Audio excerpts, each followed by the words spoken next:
তারপর এখানে দেখো নারায়ণ পূজা হয়েছে, নারায়ণশিলা দিয়ে নারায়ণশিলা নিয়ে গেছে, ওটা ঠাকুর ঘর। আলে বাবলে, আলে বাবলে। প্রথমে আমরা চলে আসলাম আমাদের বাড়ির পাশেই কাকিমুনির বাড়িতে, আজকে গৃহপ্রবেশ। তো ভাবলাম এখানে এসে তারপর যাব সৎসঙ্গে। তো এই দেখো এখানে হয়েছে বাস্তু পূজা। উফ কি দারুণ লাগছে, দেখো নতুন ঘরটা, উফ দারুণ হয়েছে, দারুণ। তো আমরাই প্রথমে এসেছি আর তারপরেই আসলো পিঙ্কির মা। কাকিমুনি বলছে জয়া শাড়িটা তো ভালো লাগছে, ব্লাউজটাও কিন্তু দারুণ। বললাম তুমিই বানিয়ে দিয়েছো। যেখানে যজ্ঞ হয়েছে এখানে, আর শিব পুজো হয়েছে, বাস্তু পূজা হয়েছে।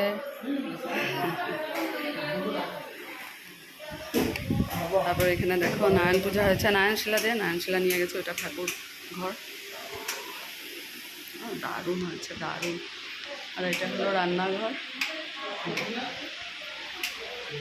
অপূর্ব অপূর্ব হয়েছে।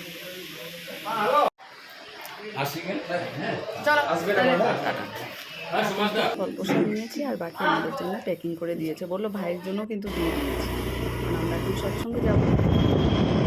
আমরা এখন যাচ্ছি দীপজয়ের বাড়িতে। চল।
খুব সুন্দরভাবে আজকে সৎসঙ্গ হয়েছে, এত ভালো দিন আজকে। দীপজয়ের বাড়িতে গৃহপ্রবেশও ছিল, সত্যি ঠাকুরকে মাথায় নিয়ে চলে সব কিছু সম্ভব। এখন বসে পড়েছি প্রসাদ নিতে, যে চানার ডাল দিয়েছে, লুচি, তারপর পটল আলু পনির দিয়েছিল।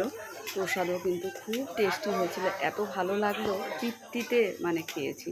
আর এইদিকে দেখো তোমাদেরকে দেখাচ্ছি, অনেক মায়েরা অনেক দাদারা এসেছেন। আলে বাবলে, আলে বাবলে।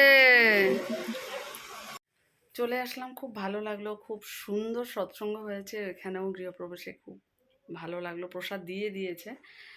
তো আমরা তো ওখানে চলে গেছিলাম, আর তারপর বাড়ি ঢোকার আগেই বড় বৌদির সাথে একটু দেখা করে আসলাম, জুই এসছে। তো এই 10:30 বাজে, চলো। এইখানে প্রসাদ দিয়ে দিয়েছে, তো দেখিনি কি প্রসাদ, দেখুন দেখো কি কি প্রসাদ দিয়েছে, আমি নিজেও তখন দেখিনি। এই দেখো পনির তরকারি এই 3টা গ্লাসে দিয়েছে, মানে আমাদের 3 জনের জন্য দিয়েছে। হয়েছে, ছেলেও এখন বাড়িতে আছে বলেছে, কিন্তু ভাইয়ের জন্য দিয়ে দিয়েছে। এই যে পুরি, এটাতেও পুরি, দেখো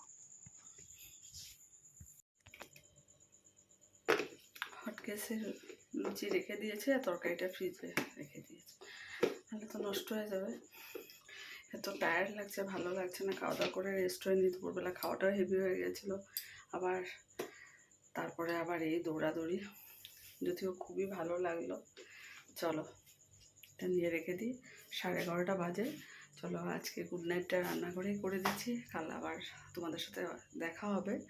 তোমরা সবাই খুব ভালো থেকো, সুস্থ থেকো, আর অবশ্যই আজকের ব্লগটা তোমাদের কেমন লাগলো কমেন্টস করে জানিও। Tata, good night.